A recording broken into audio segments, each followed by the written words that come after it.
அனைவருக்கும் வணக்கம். Electrician trade-in இந்த தொகுதிக்கு வரவேற்கிறோம். இன்றைய செஷனில் CROஐ பயன்படுத்தி வோல்டேஜ் மற்றும் கரண்ட்டுக்கான வேவ் ஃபார்ம்ஸ் உருவாக்குவது மற்றும் நிரூபிப்பது பற்றி அறிந்து கொள்வோம்.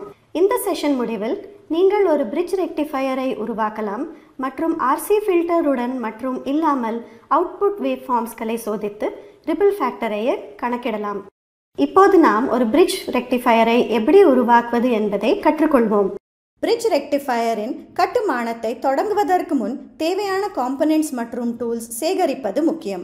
இதற்கு தேவை bridge rectifier kit 1, oscilloscope 20 MHz dual trace 1, volt meter MC 0 to 30 volts 1, multimeter 1, function generator 1, diode IN4007 4, resistor 470 ohms 1, electrolytic capacitor 10 microfarad அல்லது 25 volts 1, resistor 10 kilo ohms 1 watt 1, step down transformer 240 volts by 24 volts 500 milliamperes 1, multi strand wire red blue 19 by 03 of 600 volts grade, bread board 1, soldering iron 25 watts 240 volts 1, resin core shoulder 60 by 40 தேவைக்கேற்ப, connecting wires தேவைக்கேற்ப. பரிசோதனைக்கு செல்வதற்கு முன் bridge ரெக்டிஃபையரின் செயல்பாட்டை புரிந்து கொள்வோம். Bridge rectifier என்பது ஒரு ஃபுல் வேவ் ரெக்டிஃபையர் ஆகும். இது ஆல்டர்னேட்டிங் கரண்டை டைரக்ட் கரண்டாக மாற்றுகிறது. டயக்ராமில் கட்டுப்பாட்டுள்ளபடி பிரிட்ஜ் கான்ஃபிகரேஷனில் அமைக்கப்பட்ட 4 டயோடுகளை கொண்டுள்ளது.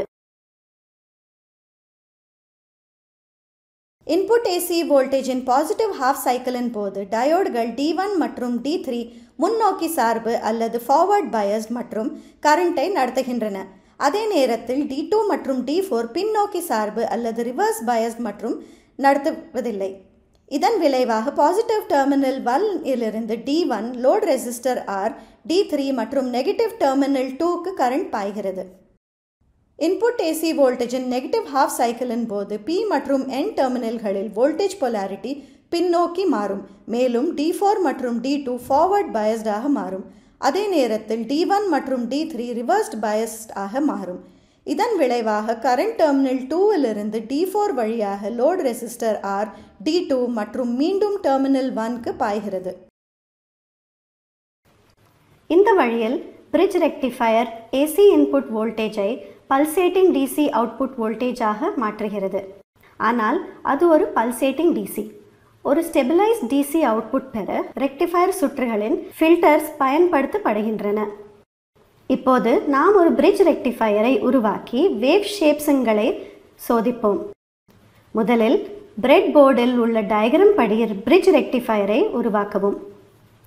சப்ளை ஆன் செய்து வோல்ட் மீட்டர் V1 இலிருந்து AC இன்புட் வோல்டேஜ் VSRMSஐ டேபிள் 1 படிக்கவும் மற்றும் VDC = 0.9 into VSRMS என்ற ஃபார்முலாவை பயன்படுத்தி அவுட்புட் VDCயை கணக்கிடுவோம். வோல்ட் மீட்டர் V2ஐ பயன்படுத்தி லோட் ரெசிஸ்டர் RL முழுவதும் DC அவுட்புட் VDCயை அளவிடவும். VDC கணக்கிடப்பட்ட மற்றும் VDC அளவிடப்பட்ட வித்தியாசத்தை பதிவு செய்யவும். மேலும் VSஇன் உச்ச மதிப்பு, VSஇன் ஃப்ரீக்வன்சி மற்றும் பல்சேட்டிங் VDCயின் உச்ச மதிப்பு ஆகியவற்றை அளவிடவும் மற்றும் வீடியோ டெமான்ஸ்ட்ரேஷனில் காட்டப்பட்டுள்ளபடி CRO இலிருந்து இன்புட் மற்றும் அவுட்புட் வேவ்களின் வேவ் ஃபார்ம்ஸை பதிவு செய்யவும்.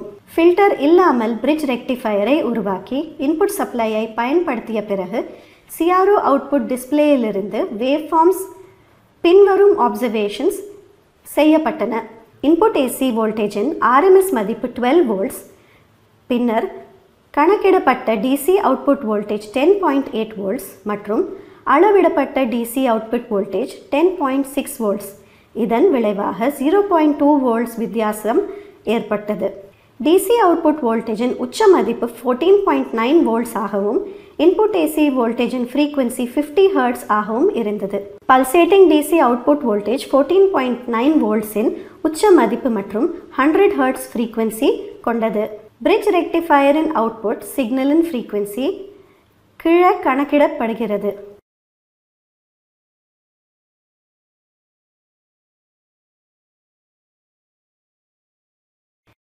இந்த கணக்கிடின்படி ஃபில்டர் இல்லாத பிரிட்ஜ் ரெக்டிஃபையர் ஒரு துடிக்கும் DC வோல்டேஜ் வேவ் ஃபார்மை உருவாக்கியது என்று முடிவு செய்யலாம். இப்போது RC ஃபில்டர் மூலம் பிரிட்ஜ் ரெக்டிஃபயர்களின் ரிப்பிள் அளவிட மற்றும் ரிப்பிள் ஃபேக்டர்ஸ் கணக்கிடுவோம். பரிசோதனைக்கு செல்வதற்கு முன் RC ஃபில்டர் மூலம் பிரிட்ஜ் ரெக்டிஃபயரின் செயல்பாட்டை புரிந்து கொள்வோம். முன்பு விவாதித்தபடி ஃபில்டர் இல்லாத பிரிட்ஜ் ரெக்டிஃபயரில் சர்க்கிட் இதேபோல் செயல்படுகிறது. இருப்பினும் லோடுக்கு இணையாக ஒரு கெப்பாசிட்டர் சேர்வது லோட் முழுவதும் நிலையான வோல்டேஜ் பராமரிக்கப்படுவதை உறுதி செய்கிறது. இதன் விளைவாக கிட்டத்தட்ட நிலையான DC அவுட்புட் வோல்டேஜை ஏற்படுகிறது. இப்போது RC ஃபில்டருடன் ஒரு பிரிட்ஜ் ரெக்டிஃபயரை உருவாக்கி ரிப்பிள் ஃபேக்டரை அளவிடுவோம். பிரிட்ஜ் ரெக்டிஃபயர் RC ஃபில்டரை கொண்டு டயக்ராம் படி உருவாக்குவோம். சர்க்கியூட்டை இயக்கி டேபிள் 1இல் AC இன்புட் Vs RMSஐ பதிவு செய்து VDC = 0.9 Vs RMS என்ற ஃபார்முலாவை பயன்படுத்தி VDC அவுட்புட் கணக்கிடவும். RL முழுவதும் DC அவுட்புட் VDCயை அளவிடவும் மற்றும் VDC கணக்கிடப்பட்ட மற்றும் VDC அளவிடப்பட்ட வித்தியாசத்தை பதிவு செய்யவும். வீடியோ டெமான்ஸ்ட்ரேஷனில் காட்டப்பட்டுள்ளபடி Vsஇன் உச்ச மதிப்பு, Vsஇன் ஃப்ரீக்வன்சி, பல்சேட்டிங் Vsஇன் உச்ச மதிப்பு மற்றும் CRO இலிருந்து இன்புட் மற்றும் அவுட்புட் வோல்டேஜ்களை அளவிடவும். பிரிட்ஜ் ரெக்டிஃபயரை ஃபில்டர் மூலம் நிர்மாணித்து பவர் சப்ளையை பயன்படுத்திய பிறகு பின்வரும் கண்காணிப்புப்படி செயல்பட்டன. சப்ளை வோல்டேஜ் Vs RMSஇன் ரூட் மீன் ஸ்கொயர் அல்லது RMS மதிப்பு 12 வோல்ட்ஸ் ஆக இருந்தது. அதே சமயம் கணக்கிடப்பட்ட மற்றும் அளவிடப்பட்ட VC வோல்டேஜ்கள் இரண்டும் 10.8 வோல்ட்ஸ் ஆக இருந்தது. இதன் விளைவாக 0 வோல்ட்ஸ் வித்தியாசம் ஏற்பட்டது. Vsஇன் உச்ச மதிப்பு 15.2 வோல்ட்ஸ் மற்றும் input voltage frequency Vs 50 hertz ஆகும். VDCயின் உச்ச மதிப்பு 15.2 வோல்ட்ஸ் ஆகும். Ripple factor = AC ripple factor by DC voltage என்ற ஃபார்முலாவை பயன்படுத்தி ரிப்பிள் ஃபேக்டர் கணக்கிட்டு டேபிள் 2இல் நிரப்பவும். பிரிட்ஜ் ரெக்டிஃபயரின் RC ஃபில்டர் சர்க்கிட்கள் இல்லாமல் மற்றும் அதனுடன் இன்புட் AC மற்றும் அவுட்புட் DCயின் மதிப்புகள் டேபிள் 2இலிருந்து பார்க்கலாம். RC ஃபில்டர் இல்லாமல் பிரிட்ஜ் ரெக்டிஃபயரின் ரிப்பிள் ஃபேக்டர் 0.4669 மற்றும் RC ஃபில்டருடன் 0.4356 ஆக இருக்கு. கெப்பாசிட்டருடன் மற்றும் இல்லாமல் பிரிட்ஜ் ரெக்டிஃபயரின் அவுட்புட் வேவ் ஃபார்ம்ஸ்களை ஒப்பிடுக.